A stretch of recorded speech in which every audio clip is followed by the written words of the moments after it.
president-elect? We had a good relationship, a very solid relationship with the first Trump administration.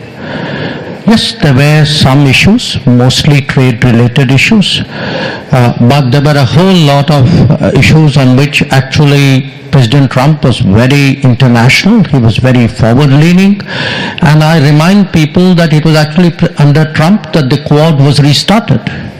So if you look at the Indo-Pacific today, I mean certainly President Biden built on it, but if you look at the Indo-Pacific today, in fact it's an area where the United States made new commitments, as indeed did all of us.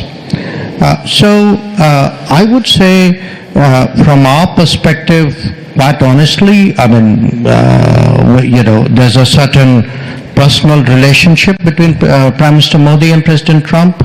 I would say in terms of politics, we don't really have divisive issues in terms of our political outlook. As two countries, by and large, I think our convergences way outstrip any differences we have.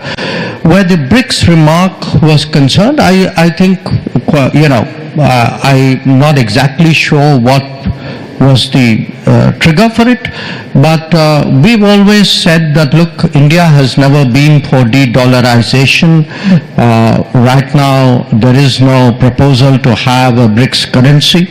So I'm not quite sure what is the basis for.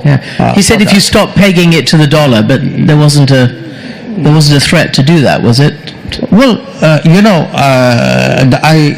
the BRICS do discuss financial transactions, but certainly where India, BRICS doesn't, each country doesn't have an identical position on this. But where India is concerned, certainly, look, the United States is our largest trade partner, and we have no interest in weakening the dollar at all. But I just want to make one remark on come back to the Middle East. The core issue undoubtedly is Palestine and Israel's relationship. How do they reach a modus vivendi? There's a larger issue side by side, which is the widening of this conflict, which is also a major concern. And, today we have, I don't want to say we normalized it, but the fact is 2 years ago, the prospect of Israel and Iran actually firing at each other would have been appalling. It's something which we couldn't have even contemplated. And yet it's happened. If you look at what's happening in the Red Sea and the impact for shipping in Asia, it's huge. So I think, there are different challenges, layers of them. But just like the journalists who sat on these chairs before us told us, look, it's a tough world, very difficult, but we journalists have to do our job. Yeah. I think similarly, diplomats of the world have to tell themselves, it's a messy world, it's terrible, there are conflicts, but therefore there's all the more reason for diplomats of the world to step forward.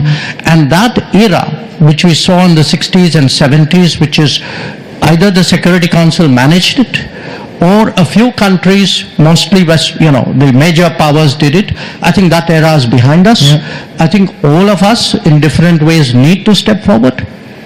So, for example, what Qatar is doing, there are so many conflicts. We are trying to do something in Ukraine. We see Myanmar as almost a kind of a forgotten conflict, where there's an approach like, let's not invite them and the problem will solve itself. So I think there is a greater case for more vigorous diplomacy, for more innovative diplomacy, for a more participative diplomacy, and I think more countries need to have the boldness to bite that bullet.